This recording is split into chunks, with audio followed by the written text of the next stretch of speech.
All right. And I'm going to move this a little closer. Welcome back, guys, to the Self-Selecting Podcast. I am your host, Corey Hagman. Thank you. Thank you for being here. Thank you for tuning in.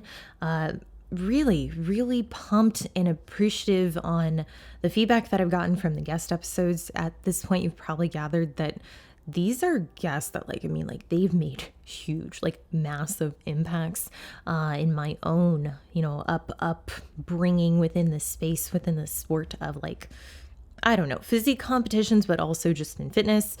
So it's amazing to have the opportunity to interview some of these guests. And I think at this point, you may have seen the one with Lauren come out. I think by the time this is posted, it might be coming out the same week, maybe. But I've got also Eric Helms coming up. He's going to be released shortly after that. I'm recording today with Alberto Nunez. It's so incredible. It's amazing. I feel so much gratitude to have the opportunity. Because you guys see it. I'm fucking fangirling. When I talk to these people, I'm like, this is so cool. This is amazing that just, sitting in a room talking to myself and continuing to post these very short form content, doing all of this has somehow allowed me to now be in a position where I'm interviewing people that have had just such massive impacts on who I am in the space and my beliefs. So very grateful for that. And this week, the one that came out was the one with Liv Roth, and you guys seem to really enjoy that. Even the teaser I posted on Sunday. So if you're new to the podcast, for your first time listening, then you might not know the format. So I will do those medium form clips and just kind of walk you through. Okay, here are the big, the meat and potatoes of the episode, the ones that typically most people, they want the content, they might not have the time to listen to the whole episode. Completely okay.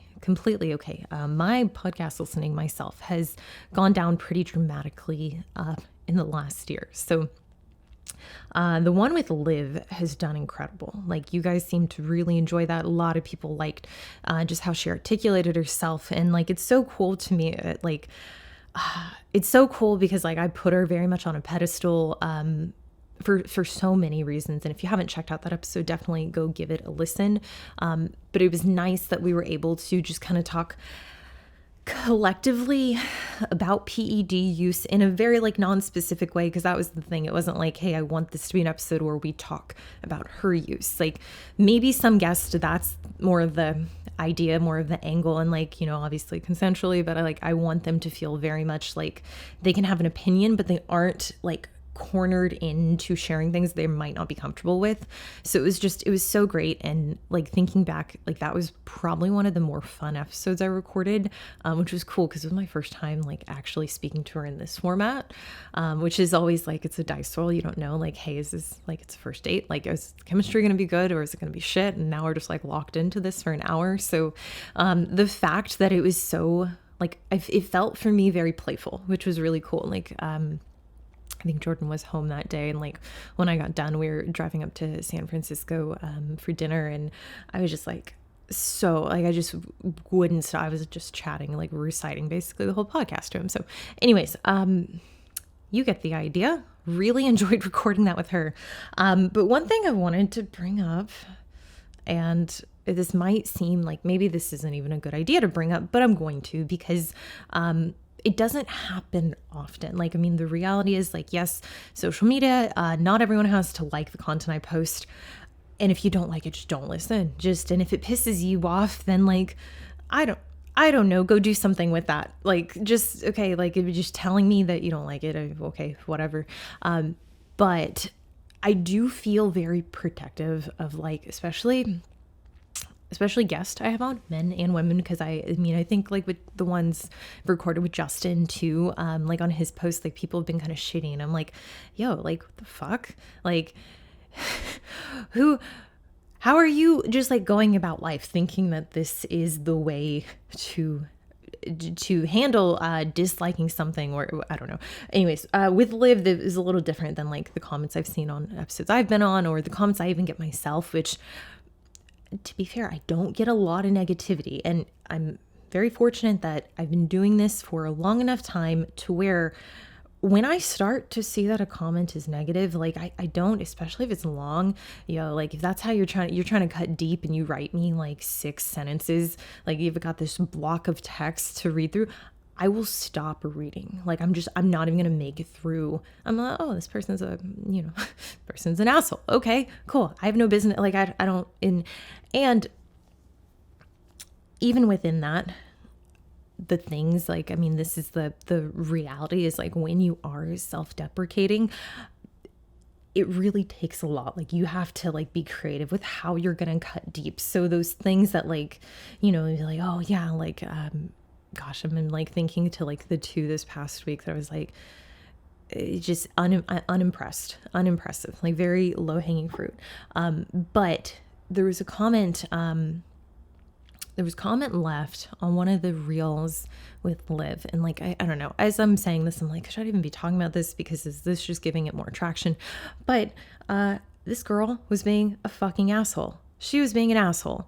And frankly, I'm like, like it's a gift to be able to have the ability to spark these conversations. And if that can't be like recognized, if that's not respected, like you're out of here. I clapped back a little bit. I don't think she responded, but very much like finger on the trigger. Like I will kick you out of Patreon. Like you will not be able to subscribe to any of the social, like I don't want your subscription. I don't want your viewership. Like just get the fuck out of here. And that is very much, that's how I plan to kind of do this, is like, you don't have to like the content. You can publicly comment on the content that you don't like, and you can disagree. It's not one of those things where I'm going to like block you if you have a differing opinion, whatever. Have a differing opinion, spark a conversation. Maybe I'll respond, maybe I won't. But just being hateful, no, like people got to behave. And like, I have no patience for that, because it's just like a specific type of person who sees a piece of content and then like just publicly thinks it's acceptable to go start talking about how someone sounds, how someone looks. And this comment in particular, I was very like, God, I sound like I'm 48 years old. I was very disappointed. I was like, this conversation I had with Liv, is much needed. And it seemed like, in relation to all the positivity, and all the feedback I got from, other women in different divisions, like saying like, this means so much that like you had someone who wasn't just a bikini competitor. And, you were able to talk about like the impacts of PEDs within these other divisions. Like this was really cool and it was really insightful. A lot of you asked if she could come back again, and which like, absolutely, I would love to have that. But this one, yeah, no, like I just have no tolerance when it comes to people being hurtful like that. And like, that's not the kind of person, like, you don't get the information. Like at this point, you're going to have to go through the hoops. You're going to have to create a burner account. You're going to have to, and I swear, if I find out that you like just rejoined with a different username or whatever, I'll kick you out again. Like, sorry, like you're sorry, but I also don't give a fuck. Just be respectful. That's what I'm asking. That's what I'm telling. Really, I'm saying, like, be respectful, or there are consequences. And I don't know why that's how I wanted to start this today. Frankly, I'm a little foggy. I'm a little foggy because I had a sick session yesterday. I pulled 120 for my B-stance RDLs, 12, 10, 8. Like first time touching 120 for that. Just, oh my God, like I feel like a monster right now moving this much weight. It's really, really cool and it's really rewarding. So what I've found is that typically days after, like the day after I do a lower body lift and it's really, really good, like I'm making progressions in training performance, I feel fucked up the next day. Not necessarily like just like muscularly, like it's not necessarily DOMS, it's more of a systemic, like guttural fatigue, like a neurological fatigue that I can't really shake. And I mean, like at the intake that I'm at and like, the weight I'm at, the body fat, it's like, okay, like I'm in a position where I am technically recovering, but doing 3 sessions a week like this is just so unrealistic. And That's the thing, like with today's topic, I kind of wanted to gear it centered more around training and like not necessarily troubleshooting training, but in essence, like putting yourself in a position where you have realistic expectations surrounding adjustments within training. And that's where like this kind of stems from a conversation I had with a client yesterday, who really two conversations, two back-to-back training conversations, as well as a conversation with Jordan just around like, you know, my own training and like auto-regulating within that. And the one thing with the client, she's like, okay, so I have these 3 lower sessions every week. And she was really beating herself up. And like, you can even hear it in like the vernacular with like how she was talking. She's like, I'm so disappointed with myself. Like I really wasn't able to push. And it really got me discouraged, you know, that I was able to do the workout, but I wasn't able to do the accessory because I was just so fatigued. So by the end of it, I just called it quits. And with this, I kind of walked her through. I'm like, hey, like the fact is, even if you were in, and I mean, like, take this with whatever grain of salt that you want. The overarching theme is like, if you were going to train at an intensity that makes it like every session you're on the borderline of almost not being able to recover. This is specific to the intensity, not necessarily volume, because you can achieve that like overshooting within your training volume, within your training program, just by doing a shitload of volume. Like it doesn't take a high degree of intensity just to overexert yourself with excessive sets, with much higher rep ranges. Now, when we're talking about approaching training in a way where you're very much like, I want to do the minimum effective volume to get the results that I'm after. And I want to do it in a way where, you know, I can recover, but I'm not really recovered until that following session corresponding with that body part. A lot of people will get confused and be like, okay, well, if I feel fucked up the next day, this is a bad thing. And like, yes, to an extent, like if you actually can't move and you're in a position where you're like, I'm discombobulated, yes, scientific term, to the point like I can't get on with my day, of course, like that's something that I would really assess, like, is this worth it? Especially if it's like impacting your day-to-day life. But realistically, if you are overshooting and you are aiming for adaptations that will necessitate hypertrophy, there's going to be some degree of physical recovery, like manifestations that recovery is required the following day. And I'll just share with you, like for me, I have 3 lower days programmed into my program right now, into my training. I have a legs A, a legs B, and a legs C.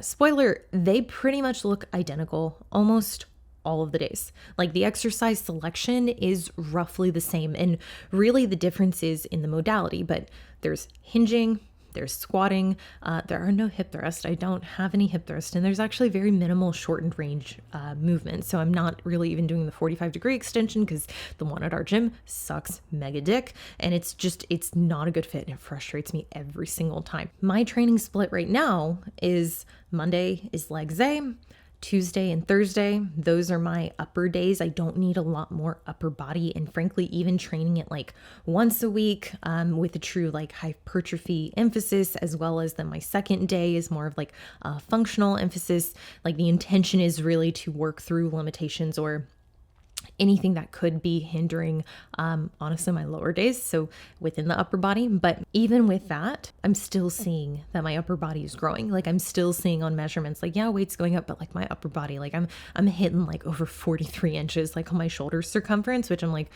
this is nice, but at the rate that my lower is growing, it's not needed, and actually could be problematic in the long run if my goal is to have a more balanced physique, which that is my goal. Okay, so kind of jumping all over the place. Monday, Wednesday, Friday, those are my lower days, but I record twice a month. I have 2 recording days a month for my videos. So like, I mean, I just batch everything, and pretty much those days typically fall on a Wednesday or Thursday. Now, lately, the last several months, they've been falling on a Wednesday, which has made it to where that middle session during the week, my legs B, it's not happened. So my training split on a non-recording week would be Monday, Wednesday, Friday. Those are my lower days, legs A, legs B, legs C.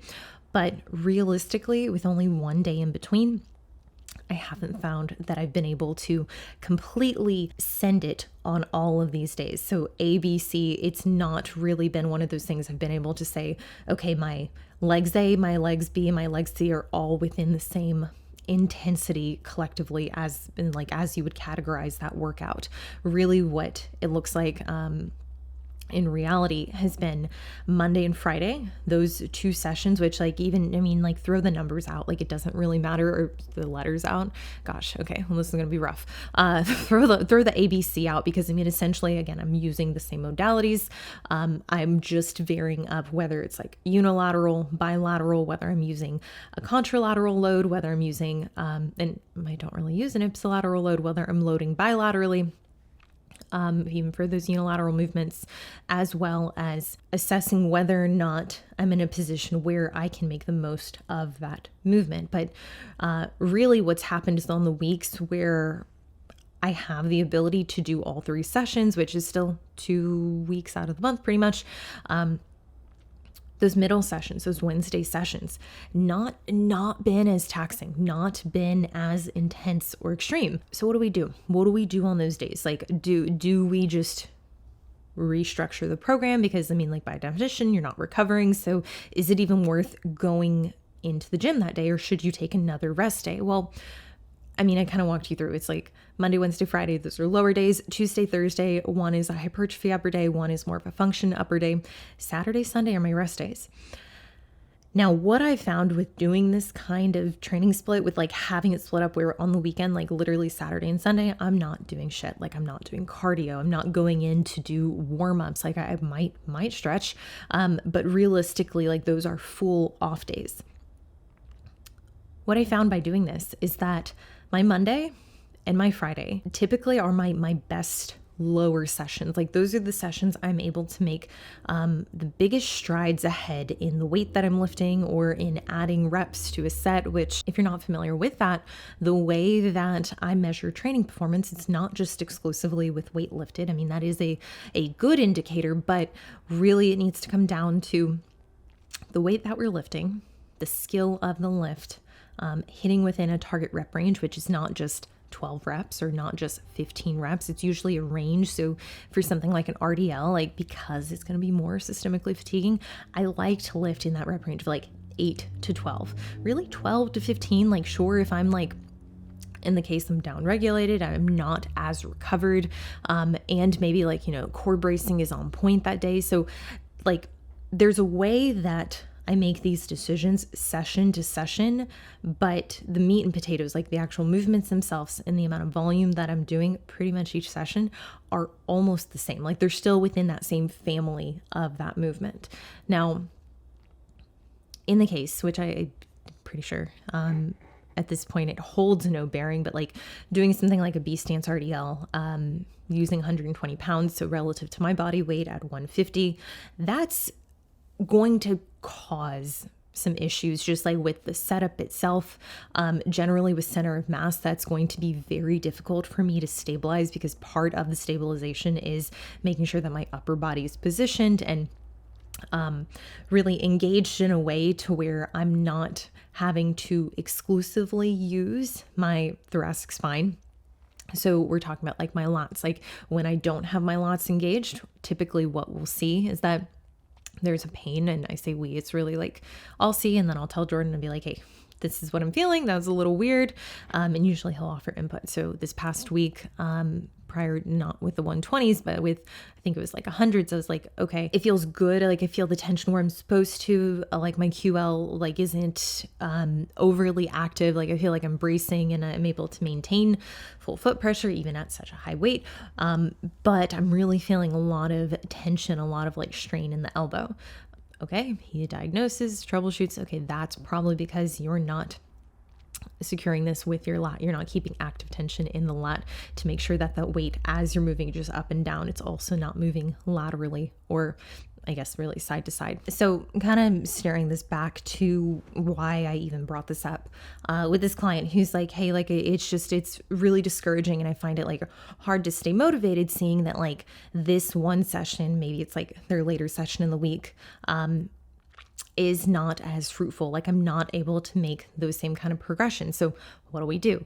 And what I walked her through, I'm like, okay, so this is very much the case with my own training. And what I oftentimes opt for is like on those days where we know that you're still a little bit under recovered, we have a few options. And I mean, like realistically, you can't just, summon the will to lift more weight. And if you try to expose yourself and like overshoot, it's more than likely that you're going to put yourself in an unfavorable position and potentially put yourself at risk for injury. So that I would say, let's nix right out the gate is like respecting that in order to make these decisions around auto-regulating and modifying your training, this is really going to come down to whether or not you can maintain proper positioning. So specifically the rib cage relative to the pelvis, when we're talking about these movements where there is a lot of pelvic stability that's required for you to, for you to stay in position, yes, but for you to make any kind of meaningful progress session to session, that's the link that ultimately is going to probably break down before you experience any kind of muscular failure relative to the glute. So with this, I'm like, okay, so you go into this session and like you're already down regulated. What I would do is go through your warm-up sets. And in this case, she's doing something like a B-stance RDL. I'm like, go through your warm-up sets. And when you pick up that first weight, because a lot of my clients, myself included, we have that B-stance RDL or we have that bilateral RDL. We have that at multiple points throughout the week. So there is a consistent and a very standardized way in which like they warm up. So for me, I'm going in, I'm picking up a 60 to do my first set. I'm going to do like 5, maybe 7 reps on the days where I feel a little bit more run down. The days where I'm like, ooh, like even if sleep was good, I just feel a little bit foggy like today. Probably going to go in and maybe spend a little bit more time on the warm up. So what does that mean? That first set where I pick up 60, on a day where I feel like everything's firing, maybe I'm only doing 5 reps just to, again, like stimulate, get the muscle actually activated, but also cue the correct positioning. Now, on a day where I feel like run down, I might be doing anywhere from 7 or 8 to 10 reps. And really the emphasis is making sure that I'm actually in the position that I need to be once I'm under a heavier load. I often find that on those days where I don't have it in me, even though I'm doing more reps on those days, I benefit from that. So I might add, again, like it's an arbitrary amount. So we're talking like an additional 3 to 5 reps in that first warm-up set. And then I go to my second warm-up set where realistically what I'm doing is I'm going anywhere between 80 and 90. Both gyms that I train at don't have 95s. So go fuck myself. I will probably use an 80. Now on a day that I feel really good, I would do like 3 to 5 reps, probably not 5 if I'm feeling like really, really good. I'm only going to do 3 or 4. On a day where I'm feeling shit, I'll do 80. And this is really the last like exit on the highway where I can decide, okay, like, is this going to be my working weight or is this going to be my final warm-up set? And realistically, like when we came back from Texas, I found I was like, like we had 5 days off. We didn't sleep well. In that morning, even like we flew in. So it was like, okay, already up at like 3 a.m. Pacific. And we went to the gym, like 80 very much felt like my working weight. I was like, okay, 3 reps in, this is going to be hard to even do 10 reps while maintaining position. And that's really what I'm trying to stress here is like those warm-up sets on those days where you are down regulated, those are the barometer to really assess what you're going to use for your working weight. And it can be confusing because it's like, okay, well, you could be in a warm-up set and a few reps in be like, realistically, I'm going to hit RAR of 1 to 2 if I were to do 10 reps here. So now, even though I'm already in the set, this is now my working set. And I think this really is a more advanced concept within like the skill set of, I don't know, like training performance, like just training as a whole as an athlete. But it's something that a lot of people, they will get lost and be like, well, I already started this and this was supposed to be my warm up, but I don't think that I can reasonably go up. So should I just go back down? Should I do 60 and should I do that for more reps? And it's like, you can, but if you're already in, and this was like very specific, her question, she's like, I think she actually ended up just going back down to like 45 or 50. And she's like, yeah, I just did it for sets of like 25. And I'm like, that isn't what I'd recommend. Like, I get the thought behind it. And I'm like, I mean, maybe in some cases that would make sense. But the fact is, like, you're still going to be doing the same amount of working sets, and realistically the fatigue, like specifically the fatigue on the lower back, and like you're going to be incurring a lot of systemic fatigue doing 3 sets of 20 to 25, because 45 pounds, 50 pounds, it is still a significant load. Whereas maybe you're realistically only able to get like 8 to 10 at 80, or even like 70. Maybe you stay at 60. Maybe you go into that second warm-up set of 80 and you're like, you know what, I did 3 here and there's no way I can even get to 8 reps while maintaining position. I am just like, I'm kind of all over the place. My proprioception is just like really shit right now. Okay, well then maybe you go down, but you don't need to half the weight. Like, I mean, like going back down, I mean, that's understandable, but like being very cognizant of like the decision around how many reps are you then gonna do. This is another thing that a lot of people, they get lost within, you know, the weeds of like, okay, how do I, you know, instill a framework to make decisions within training sessions when I'm actually in them. And in this case, I'm like, okay, like if you are barely hitting the bottom end of the rep range, so it's something like a B-stance RDL, if you're barely able to hit 10 reps, and like we're talking like maybe reps 7, 8, 9, they're happening, but they're kind of shitty. It's like, okay, I wouldn't use that same weight for the next set. I'd probably go down 5 pounds. I may even go down 10 pounds and be like, okay, let's do this not necessarily for 20 reps or 25 reps, but let's do this with the tempo. Let's make sure that we're maintaining that correct positioning all the way through. I think a lot of people, and this is something that I've seen across the board with like troubleshooting individuals training, is that they almost see like these target rep ranges, like 12 to 15 reps is like, okay, well, if I do these to completion, then that's good enough. As long as I just hit these reps, as long as, you know, they're done, it doesn't really matter how I accomplish them. And that's where you really miss the forest for the trees when it comes to improving the quality and like the technique of the movement. Because like, I mean, let's say in my case, like touching 120s for the first, or 120 for the first time, like that was a really hard set. And like looking back, I talked to Jordan afterwards and like, yeah, like I see I'm opening up with that back hip a little bit. So, I mean, realistically, even if I was like really fresh and like I could go back and touch 120 again, I mean, like I could do it. I could do it for, you know, the same amount of reps, but it's probably more beneficial for me to go down to 110 or even 100 and make those like supreme, like just so pretty in terms of execution. And like I said at the beginning, a big part of like with using that kind of load for this kind of movement is that my center of mass is going to be challenged in a different kind of way because it's contralaterally loaded and it's a unilateral movement, but it still doesn't take away from the fact like the answer isn't just to continue going up or continuing to try to rip it if that technique is not there. So like realistically for me to be able to pull that with a technique that I would say is like green lighted or white lighted, if you want to get that technical, it's like I need to have more strength. I need to be stronger and I need to be exposed to maintaining that positioning when under such heavy load, which that's something that can be trained using 100 pounds, 110 pounds. And I put this out in my newsletter this past week, talking about like the adjustments I would make, like quite literally what I would do coming off of, you know, a heavy travel week or a travel weekend where, you know, where you were gone multiple days, you were probably not training, but just systemically you are run down.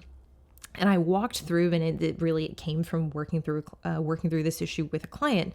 I'm like, this is exactly what I want you to do. I want you to audit as you go through those warm-up sets. And like for a movement that's a little more externally braced, like let's say a leg press, that process of actually auditing, that might not take as long and you might have a little more leeway because it's not going to be as systemically fatiguing.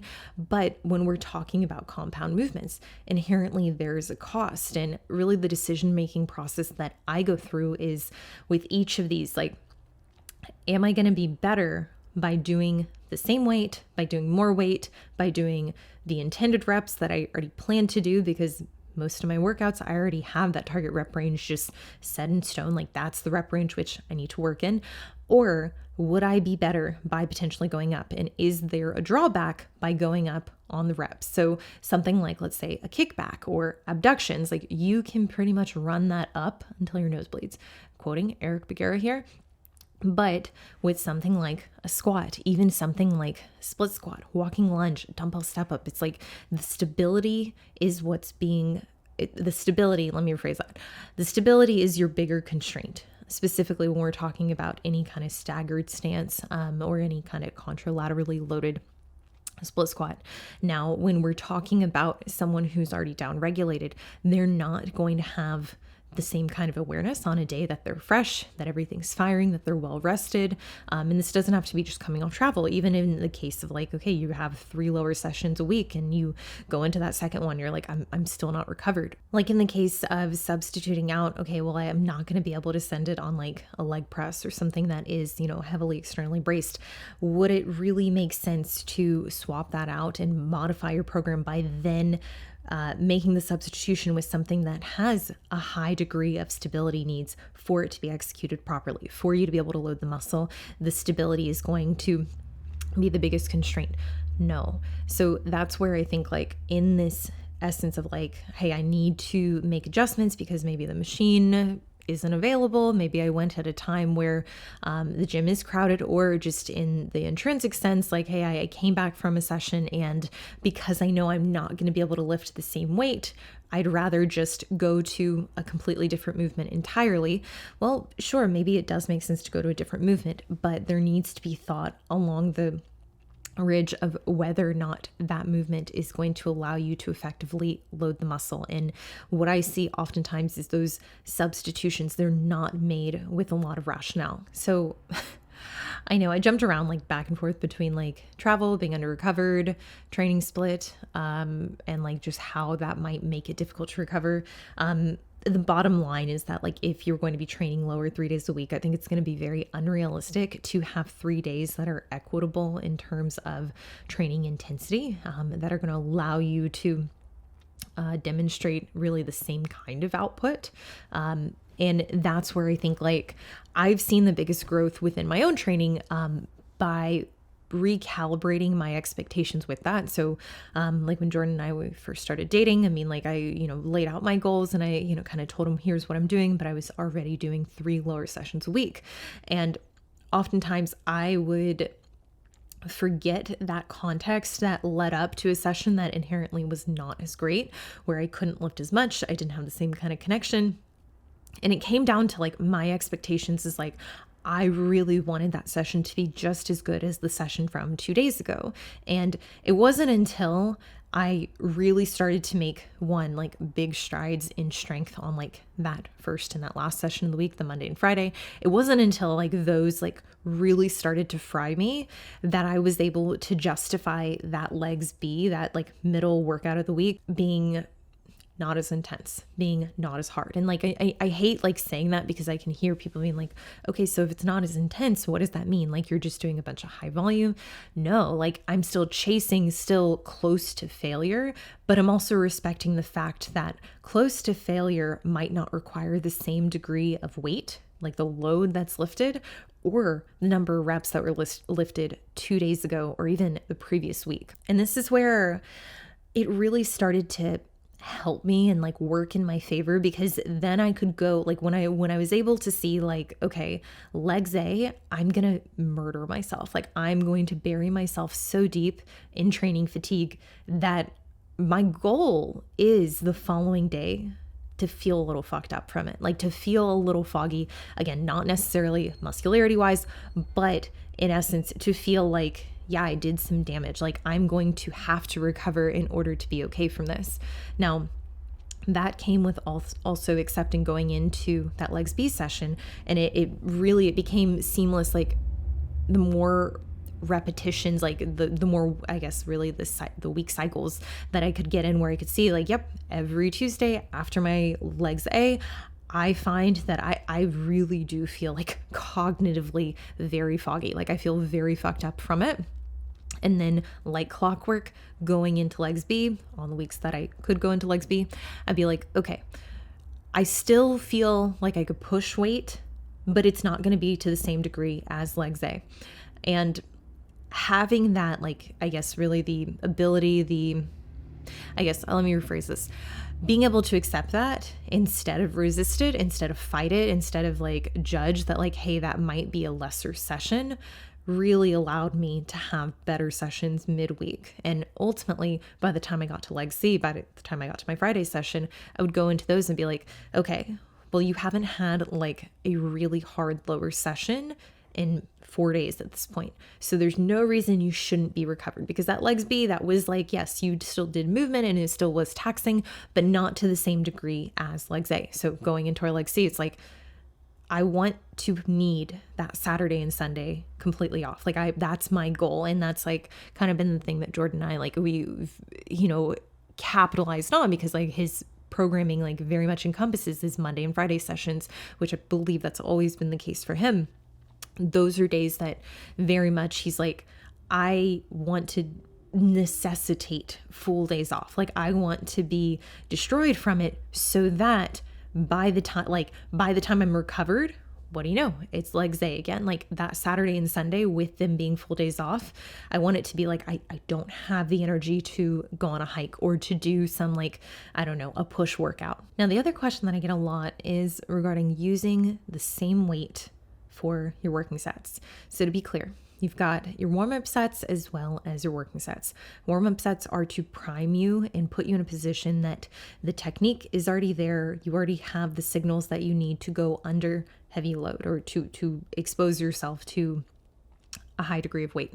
Now, with those warm-up sets, the idea isn't to do the same number of reps that you would necessarily for your working sets. Like for those, let's say, my working sets, my target rep range is 10 to 15. So for my warm-up sets, typically for compound movements, I'm doing anywhere from 1 to 3 warm-ups, depending on how I feel that day. Maybe if I'm doing 2, I'm using a slower tempo. Maybe if I'm using 3, it's because I know that like the weight I'm getting up to, like instead of just having 2 incremental jumps, I need to have a third one in place, which oftentimes is the case whenever I'm doing something like a front squat or doing like a bilateral RDL, even like a leg press too, because at this point, like I will use like a hip press and I'm lifting 6 plates. So it's like, okay, on the way up, I'm still doing 3, 4, 5. Like I'm still working myself up so that I'm exposed to what that's going to feel like and everything's firing prior to getting to those working sets. But the thing that I think a lot of people get wrong, and it's something with coaching, like I've learned, is like the assumption is those warm-up sets like are just as voluminous. Like don't think that's the appropriate way to use that adjective, adverb, I don't know, adjective. A lot of people assume that like, okay, well, if that target rep range is 10 to 15 reps, then for those warm-up sets, I need to do that as well. I need to do those reps as well. And really, I think that's one of the bottlenecks, because then going into those working sets, you've already burned through some of the gas. And if you're just doing it to necessarily like complete 15 reps because it's a lighter weight, I think you're kind of missing the point. Is like those warm-up sets are designed to get you ready for that working set. And this is besides the point. The question that I initially wanted to lead with is like, for my working sets, do I need to use the same weight? And I kind of already touched on it in the state that you're like under recovered and like realistically you're not able to put forth your best effort. No, it might actually be beneficial to just do really like so in the case, I'll just use something very matter of fact, like if I'm talking about the B-stance RDL, I did 60, I go up to 80, and then 80, I'm like, this is going to put me on my ass. So I just do, let's say 5 to 7 reps here, but I know at like rep 5, I'm like kind of falling apart. Like I'm not able to maintain pelvic stability. I'm shortening that front glute because I'm externally rotating, I'm opening up, and I'm not able to maintain full foot pressure. Then like those are 3 signs to me. I'm like, okay, from a technique standpoint, like I'm already breaking down in a very shallow sense. Like I'm not anywhere close to where I would be. So like, I mean, very objectively, physically, I'm under recovered.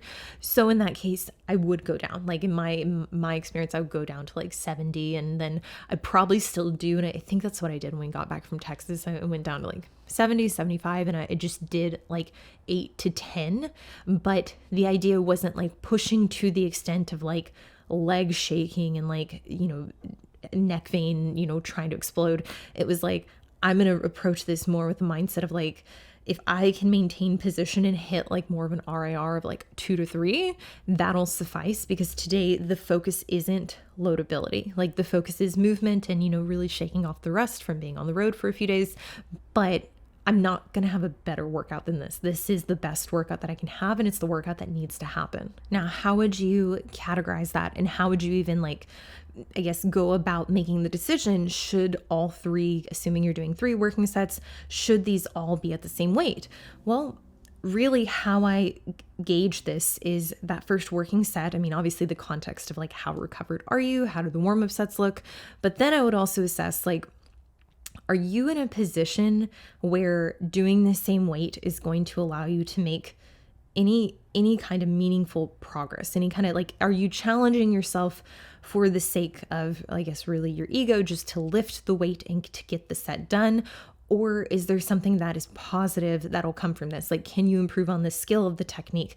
Can you, reasonably load the muscle while maintaining proper positioning? And if the answer is no, in that first working set, you're at the bottom end of the rep range, then I would say it's probably wise to go down a little bit. I mean, just obviously depending on where you are in your cycle, in the context surrounding why you're not lifting the way you want to lift.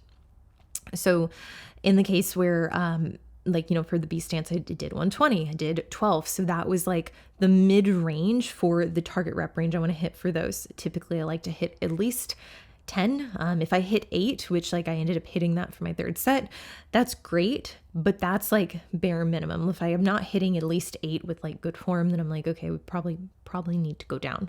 So because I hit 12 the first set, I mean, like I was posed with the question, and that's kind of how you should approach this is every set. Like, am I going to be am I going to benefit from staying at this working weight for the prescribed reps? And can I even get the prescribed reps? So because I did 12 and like literally like I couldn't breathe afterwards. Like my heart rate was like 190. I'm like, okay, now realistically, what's the probability of me getting 8 reps this next set? And I'll almost like bargain with myself before the set. So I was like, okay, realistically, can I get 8? Yes. But if I get 8 and they're a very sloppy 8, then I'm just going to call it. Like, even if that's my second set and technically I wanted to do a third one, I'm not going to do 110. I'm not going to do 100. I'm just going to wrap it up if technique has, quite literally broken down to a point where I can't even sustain this for 8 reps. I didn't though. I did 10. And like really at that point, I was like, okay, that was close. And like that total output, like it was a lower RIR than the first set of 12, because the first set of 12 was really systemically fatiguing. So realistically, doing 10 for the second set put me in a position where I'm like, okay, I think at best I can get 8 now, because I just lost 2 reps. Like I'd be shocked if I could get another 10. I'll take a little bit longer on the rest break. I'll make sure that like I'm, really dialed in and like focusing on the positioning before I do this next set, which all in all, like really good. Went into the third set, did 8. But let's say I had only hit 8 to 10 and they weren't really pretty. They were kind of rough. They're rugged. That first set, that would be like an indication to me. I'd be like, okay, you overshot. So you obviously need more strength in order to lift this with the right technique for the prescribed sets. So what can we do from here? Realistically, I could have gone down to 110, but that's still really fucking heavy and I'll be fatigued at that point. In the past, what I've done, like when I've gone to 110 and it's been too much, I've gone down to 100 or even 90. And really, if I'm going to make like a 20-pound jump back down, 20-pound drop back down, at that point, I'm going to be like, okay, these need to be pristine. Like these need to be so clean at this point that like I really make these hurt. And that might include adding a tempo at that point. So on a B-stance, on an RDL, looking at like Yes, making sure positioning's correct, okay, but then focusing on the time spent getting into the lengthened position and whether or not I'm able to maintain position for the max target rep range. So in that case, like 15, which I've done this now for several weeks. And because it's a movement that I have on all 3 days, I mean, even on the days where I do bilateral dumbbell RDL, I'm still using it as my warm up in order to get primed for that movement. So I think it does come, yes, with experience, but let's talk about something like upper body movements, because I think especially with the women, this can get a little confusing. Is like, okay, like I can't progress from 10 pounds to 12 pounds to 15 pounds on laterals. Like that's just, it's not happening. Like no matter how many reps and sets I do. And the same rule of thumb, kind of applies here is like, okay, what does the warm-up set look like? And what's something that we don't maybe even need a warm-up set? How does that first working set look? And in the case of like laterals, if we're using a cable stack, I mean, this can be really problematic because some cable stacks, I mean, even 5 pounds or 2.5, depending on the amount of resistance on the cable stack. This can make it to where you're hardly able to get the lower end of the rep range and continue using that weight for working sets. And that very much might just be something that you're not able to use that cable stack. But in the case of like a dumbbell, what we can do is we can add tempos in it. If you're like, hey, like I can do 10 for 20 reps, but as soon as I do 15, I lose scapular stability, and then I put myself in a position where my traps are being heavily recruited. Okay, well, if that's the case, maybe instead of making that jump to 15, maybe we're using 10 pounds and we're trying to max out the amount of reps. So even if the target rep range was like 15 to 20, maybe those working sets are allowing you to go up to 25. Or if you're going up to 25 if you're going up to 20 really for all 3 sets, that's the point where I'd be like, okay, what about if we go to 15 and we drop the rep range down and maybe we do 2 working sets there of like 10 reps. And even if they're really hard, and even if you do lose some scapular stability, it's still worth exposing yourself, because really past that point of like 20, 25 reps, even for those smaller muscle groups, there's not going to be a good return because you're going to be recruiting secondary muscles in order to just complete and get through really the endurance that's needed to do that movement. So let's say if we're working with increments in between, so we've got 12.5, or I don't know, you're super fucking strong, we can get to the 17.5. Realistically, if you're kind of dilly-dallying in between 10, 12, 15, you're like, I can't really do 15 for even 10 reps.